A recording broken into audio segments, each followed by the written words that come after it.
Welcome to AH times friends. ఈరోజు మీ అందరికీ ఈ వీడియోలో ఇప్పుడే వచ్చినటువంటి ఒక బ్రేకింగ్ న్యూస్ అప్డేట్ గురించి చెప్పడానికే ఈ యొక్క వీడియోని అయితే చేయడం అయితే జరుగుతుంది. సో ఆ బ్రేకింగ్ న్యూస్ అప్డేట్ ఏంటంటే మన యొక్క ఏపీ రాష్ట్ర వ్యాప్తంగా ఈరోజు రాత్రి ఈ జిల్లాల్లో భారీ వర్షాలు అయితే కురవబోతున్నాయండి. అయితే మనకు మరికొద్ది సేపట్లో అంటే తీరానికి దగ్గరగా అయితే రెమాల్ తుఫాన్ అయితే దగ్గరకు అయితే వచ్చింది. అయితే ఈ తుఫాన్ ద్వారా ఏంటంటే మనకు ఈ జిల్లాల్లో భారీ వర్షాలు అయితే నమోదయ్యాయి.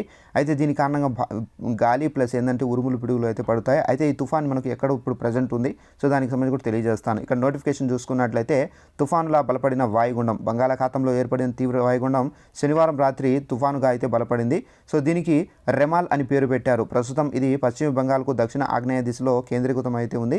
ఈ ఉదయానికి మనకు ఇది తీవ్ర తుఫానుగా మారింది. ఆదివారం అర్ధరాత్రికి బంగ్లాదేశ్ అలాగే కేపుపారా సాగర్ ద్వీపం మధ్య అయితే తీరం దాటే అవకాశం అయితే ఉందని చెప్పేసి అమరావతి వాతావరణ కేంద్రం వెల్లడించింది. ఆ సమయంలో గంటకు 135 కిలోమీటర్ల వేగంతో గాలులు వీస్తాయని చెప్పేసి అంచనా వేస్తున్నారు.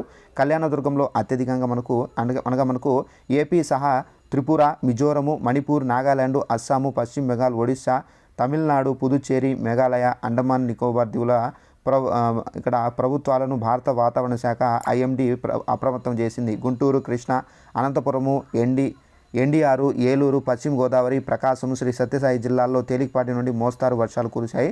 సో అనంతపురం జిల్లాలో మనకు శుక్రవారం రాత్రి భారీ వాన పడింది. కళ్యాణదుర్గం మండలంలో 86.4 మిల్లీమీటర్లు, అలాగే కణికలలో 70 మిల్లీమీటర్లు, ఉరవకొండలో 62 మిల్లీమీటర్లు అయితే వర్షం అయితే నమోదైంది. మత్స్యకారులు వేటకు వెళ్ళవద్దని చెప్పేసి కూడా అయితే ప్రభుత్వాల ఆదేశాలు అయితే జారీ చేశారు. ఇక్కడ మనకు చూసుకున్నట్లయితే మనకు తీరానికి తుఫాన్ వచ్చేసిందండి. అయితే మనకు ఈ తుఫాన్ అనేది మనకు తీరం అనేది దగ్గర 135 కిలోమీటర్ల వేగంతో గాలులు అయితే వీస్తాయి. అయితే దీని ఎఫెక్ట్ అనేది ఆల్రెడీ హైదరాబాద్లో అయితే స్టార్ట్ అయింది. దీనికి సంబంధించి కూడా ఏపీ ప్రభుత్వం అయితే మనకు రెడ్ అలర్ట్ ప్రకటించారండి. సో కొన్ని జిల్లాలకు సంబంధించి అయితే మనకు ఏంటంటే ఇది బంగ్లాదేశ్ నుండి అయితే ఇక్కడ కొంచెం తీరం దాటుతుంది కాబట్టి సో దీని ఎఫెక్ట్ అనేది మనకు చూసుకున్నట్లయితే రాయలసీమ జిల్లాల్లో భారీగా ఉంటుంది. అలాగే విశాఖపట్నం వైపు కూడా అయితే దీనికి సంబంధించిన ఎఫెక్ట్ అనేది ఉంటుంది. సో దయచేసి ఆంధ్రప్రదేశ్లో ఏంటంటే 1-2 చోట్ల చుతురుమలుగా అయితే వర్షాలు ఉంటాయి, కానీ మిగిలిన జిల్లాల్లో అయితే భారీ వర్షాలు అయితే కురుస్తాయండి. సో మనకు 8 రాష్ట్రాలకు సంబంధించి కూడా అయితే రెడ్ అలర్ట్ జారీ చేశారు కేంద్రం. సో జాగ్రత్తగా అయితే ఉండండి.